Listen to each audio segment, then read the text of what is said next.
옛날 옛적 프랑스의 한 작은 마을에 에밀이라는 어린 소년이 살고 있었습니다. 에밀은 항상 호기심이 많았고 주변 숲을 탐험하길 좋아했습니다.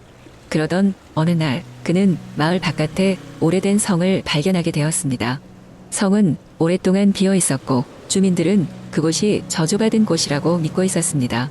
에밀은 겁을 내지 않았습니다. 오히려 호기심에 들떠 성 안으로 들어가 보았습니다. 성은 겉보기와는 달리 내부는 매우 아름다웠습니다. 정원으로 이어지는 대리석 복도가 있었고 그곳에는 여러 가지 색의 꽃들이 만개해 있었습니다. 정원의 한가운데에는 큰 분수가 있었고 그 위에는 믿을 수 없을 만큼 눈부신 황금새가 앉아 있었습니다. 에밀은 그 새를 가까이에서 보고 싶어 다가갔습니다. 그러자 황금새가 웃으며 말을 걸었습니다. 안녕, 에밀. 나는 이 성의 수호자야. 너의 순수한 마음과 용기가 이곳으로 이끌었구나. 에밀은 깜짝 놀라면서도 궁금한 점이 많았습니다. 그는 황금새에게 성에 얽힌 비밀과 그가 어떻게 말을 할 수 있는지를 물었습니다. 황금새는 에밀에게 멀리 옛날 이 성에 살았던 한 왕자의 이야기를 들려주었습니다. 그 왕자는 세상의 모든 지식을 손에 넣고자 했고 결국 마법의 책을 찾았습니다. 그러나 그 욕심이 지나쳐 왕자는 마법에 걸려 황금새가 되었습니다. 오직 순수한 마음을 가진 사람이 와서 그를 풀어줄 수 있다고 했습니다. 에밀은 이 이야기를 듣고 왕자를 구해주기로 결심합니다. 황금새는 그에게 성 안에 여러 비밀과 함정이 가득한 방들을 보여주었습니다. 에밀은 이 방들을 탐험하며 여러 퍼즐을 풀고 도전 과제를 완수해야 했습니다. 그의 지혜와 순수한 마음은 그를 모든 어려움에서 벗어나게 해주었습니다. 마침내 에밀은 성의 가장 깊은 곳에 있는 마지막 방에 도달했습니다. 거기에는 오래된 마법 책상이 있었는데 그 위에는 마법의 책이 놓여 있었습니다. 에밀은 책을 펴자 책에서 빛이 나기 시작하며 황금새가 사람의 모습으로 변해갔습니다. 바로 그 책이 왕자를 저주에서 풀어준 것이었습니다. 왕자는 에밀에게 감사를 표현하고 성을 그의 것으로 만들었습니다. 에밀은 마을 사람들에게 전설의 비밀을 공유했고 성은 다시금 활기를 되찾게 되었습니다. 에밀의 모험 이야기는 프랑스 전역에 퍼졌고 성은 이제 사랑과 용기의 상징이 되었습니다. 그 뒤로도 에밀은 마을의 지혜로운 수호자로 남아 사람들에게 많은 지식을 전해주었습니다. 결국 그의 이름은 전설로 남아 다음 세대에도 전해지게 되었고 사람들은 용기와 순수를 중요하게 여기게 되었습니다. 그리고 성의 정원에서는 여전히 황금새의 노래가 들려오곤 했습니다. 두 번째 이야기. 한때 프랑스의 어느 시골 마을 근처에 신비로운 숲이 있었다. 이 숲은 특별한 힘을 지니고 있어 그 안에 사는 동물들과 식물들은 사람들의 말을 알아듣기도 하고 심지어 주위의 환경을 변화시키기도 했다. 이 숲의 중심에는 마법의 샘이 있었고 그 샘은 숲의 모든 생명이 조화롭게 살아갈 수 있도록 도왔다. 숲의 가장자리에는 젊고 용감한 소년 르누아르가 살고 있었다. 그는 부모를 잃고 혼자 살고 있었지만 언제나 활달하고 긍정적이었다. 그의 가장 큰 꿈은 숲의 신비로운 힘을 직접 경험하고 그 힘을 이용해서 마을 사람들을 돕는 것이었다. 하루는 르누아르가 숲 근처를 지나가고 있을 때 그를 부르는 부드러운 소리가 들렸다. 르누아르, 내가 이 숲의 비밀을 알고 싶다면 가장 깊은 곳에 있는 마법의 샘으로 와라. 그 소리는 바람 위에 실려온 듯 몽롱하면서도 뚜렷했다. 마음이 약간 동요되었지만 르누아르는 호기심에 이끌려 숲 속으로 발걸음을 내딛었다. 숲은 점점 더 깊고 어두워졌지만 이상하게도 길을 잃지 않았다. 숲의 나무들은 르누아르에게 길을 안내하는 것처럼 보였다. 얼마 지나지 않아 그는 마법의 샘에 도착했다. 샘은 은은한 빛을 발하며 주변을 일렁이고 있었다. 샘 옆에는 작은 요정이 기다리고 있었고 그녀는 르누아르에게 미소 지으며 말했다. 나는 이 숲의 수호자 엘로이즈야. 내가 여기 온 것을 환영해. 우리는 내가 이 숲의 용사가 되기를 바래. 르누아르는 그 말을 듣고 깜짝 놀랐다. 용사라니요? 제가요? 라고 묻자 엘로이즈는 고개를 끄덕이며 말했다. 숲은 지금 위험에 처해 있어. 어둠의 마법사가 이 숲의 힘을 빼앗으려 하고 있어. 그를 막을 수 있는 이는 내가 선택한 것이니 내가 용사가 되어 그의 계획을 저지해 주길 부탁해. 그렇게 해서 르누아르는 자신의 새로운 운명에 맞서게 되었다. 엘로이즈는 그에게 숲의 힘을 다룰 수 있는 마법의 목걸이를 주었고 그것을 통해 르누아르는 자신이 상상도 못했던 능력을 발휘할 수 있었다. 숲의 동물들은 그의 친구가 되어 이 위험한 여정에 함께 해주었다. 그들은 함께 어둠의 마법사가 만든 함정을 피해가며 그가 숨어있는 성을 찾아 나섰다.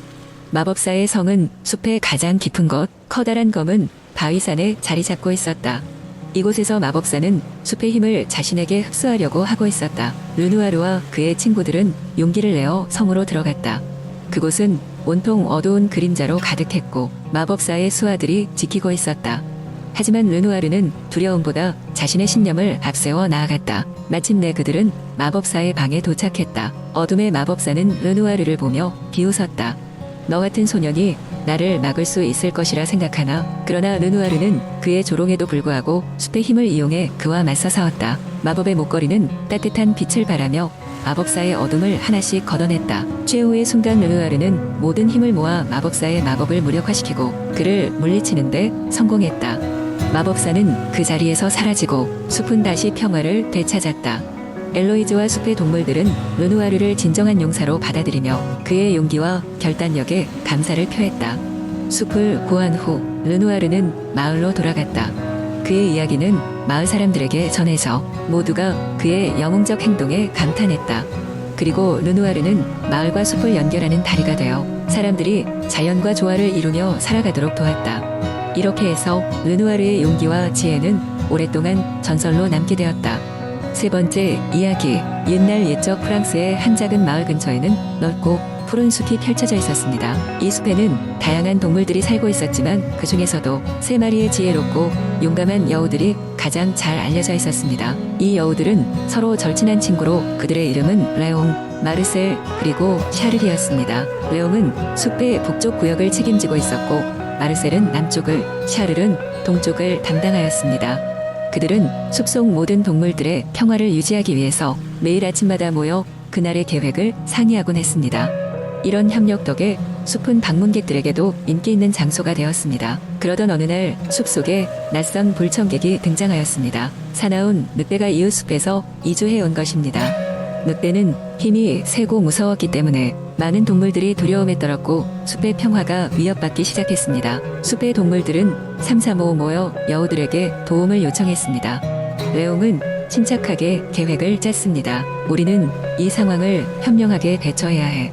늑대와의 직접적인 충돌은 피하는 것이 좋을 것 같아. 마르셀은 고개를 끄덕이며 맞아. 우리는 서로를 도와 이 문제를 평화롭게 해결해야 해라며 동의했습니다. 샤를도 의견을 보태었습니다. 저는 여러 동물들과 함께 늑대와 대화를 시도해 볼게요. 모두의 의견을 듣고 합의점을 찾을 수 있을 거예요. 그날 저녁 여우들은 늑대를 직접 만나러 갔습니다. 늑대는 처음엔 경계했지만 여우들의 따뜻한 말과 친절한 태도에 마음이 열리기 시작했습니다.